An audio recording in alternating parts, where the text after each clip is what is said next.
On the 23rd of January, I tweeted out this, as a joke. Did you know that dressing up in blackface was common for Welsh men in the early 20th century? Now, I was making a joke that SJWs are bound to be offended by this, because what we're looking at here is coal miners who are coming back from a hard day down the mines. This is actually part of my family's history, incidentally. Not any of these people are related to me, but this is something my grandfather and my great-grandfather on my mother's side used to do, apparently, as far as I'm aware. And yeah, so I thought that would just be funny, and I thought maybe we'd catch a few bites with this little bit of bait. Now, I presume that unrelated to this, 5 days later, USA Today's network published this. Phoenix Restaurant says that this is a photo of coal miners, but icy offensive blackface. A few weeks ago, I attended a holiday party at a downtown Phoenix restaurant. I walked around to view the photographs on the walls. Then a photograph caught my attention. Friends said, it's coal miners at a pub after work. It was a photograph of coal miners with blackened faces. I asked a Latinx and a white woman for their opinion. They said it looked like coal miners at a pub after work. This is all sounding rather innocuous so far, isn't it? They stepped back, frowned, and then said, actually, it's men in blackface. Dun dun dun. It's not men in blackface, is it? I mean, like, blackface is specifically the act of painting your face black in order to mimic a person who is black. Like Al Jolson style. You know, it's not someone who works in a really dirty environment who's gone to the pub after work.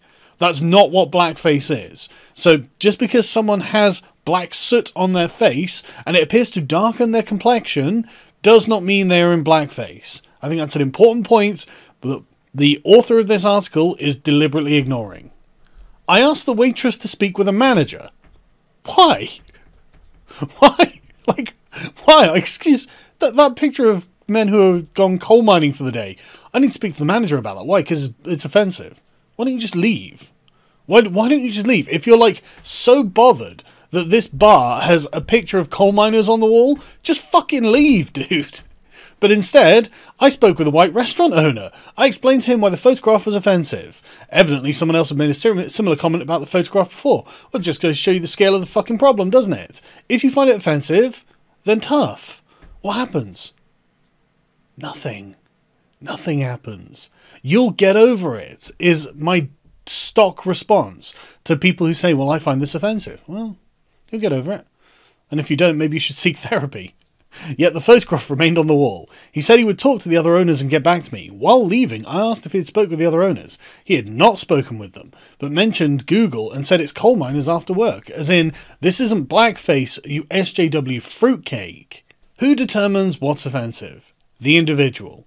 But the question is, who determines whether offence is something over which we need to take action? Once again, the individual. If you find that picture on the wall offensive, you're free to leave. But how can we make this worse? Oh, I know. We can drag Birth of a Nation into this. For me, the coal miners disappeared, and a film honoured for its artistic merit, despite being the most racist propaganda films ever, W.D. Griffith's Birth of a Nation surfaces, in which white actors appeared in blackface. How the fuck did you manage to drag Birth of a Nation into some coal miners being pictured on the wall of a pub? How did you do it? What's the connection?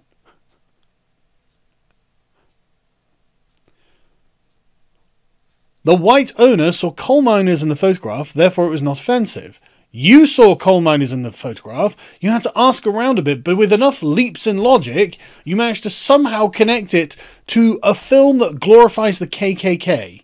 The photograph shows coal miners' faces covered in soot. The context of the photograph is not the issue. Then there is no issue. Then the problem is all in your head, and you should go home and think about it, or go to your therapist and ask them to explain to you why exactly you're an absolute raving lunatic. That photo tells me I'm not welcome. It doesn't, you lunatic. Viewers cannot determine the intention of an artist's work. I don't know. I don't know if that's true. I think in many ways you can often tell by the context of what's being displayed what the intention of the artist was. In this case, I would suggest that the intention of the artist was to capture a candid moment in the daily working life of the regular people that made up that town. That's what I would suggest. And glorify them in a way, by saying that they are worthy of being represented and documented as a part of the history of that town. You, of course, are seeing white hoods because you're a lunatic. Blackface is only a glimpse of a larger issue. The larger issue is the lack of representation of marginalised people and their voices in Phoenix. Is that an issue, or is that your fetish? Because I would go as far as say that's your fetish, and the issue is the fact that you won't shut up about it and keep it to yourself. Because most people's fetishes are considered to be private. You are making your fetish public, and it's making everyone uncomfortable. Frequently I enter art galleries and I am not represented in the art. That's the strangest statement I've ever seen. I mean, how would this person be represented in the art? Unless they were going into an art gallery of portraits of themselves. Does this lunatic want to have an art gallery full of his own picture to find himself fully represented? Or is he just a racialist? Is he someone who views the entire world through the lens of race and says, well, I'm a brown man or a black man or whatever he is, and I want to see nothing but that. While shopping, I am ignored because it is assumed I am unable to purchase anything. What? What? Do you understand how shops work? Most shops, they have things on shelves, and you go in and choose the things you want personally. You don't actually get, like, some sort of store curator coming in and says, excuse me, sir, can I help you purchase some things today? You'd have to be going to buy a suit or something. But I mean, alternatively, he is followed by a security guard because it's assumed that he's a threat to the store. And to be honest with you, I kind of think that you might be as well. Not because you're black, but because you're a fucking nutcase. Each assumption is based on a stereotype. Blackface caricatures stereotypes of black people. Yes, but that's not what the coal miners are doing. So why are you bringing it up? At the downtown Phoenix restaurant, my concern that the photograph of men in blackface, there wasn't one, was a threat to me and my face and voice were ignored. It's not a threat to you. That picture, no threat to you whatsoever. There is literally no way that that picture can do you any harm. So I'm not surprised that your face and voice were ignored because you were being an irrational, spoilt child. A business's photograph of men with blackened faces culturally says to me, whites only. It says people like me are not welcome. It doesn't say that to anyone else. It's just you that it says that to. It's literally you and people who think like you. Crazy, intersectional, radical progressives. You guys are nuts.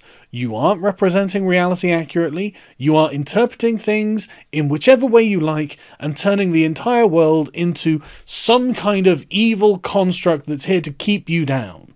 That's not how the world is. It's just not accurately reflective of what reality is like. I'm sorry to tell you.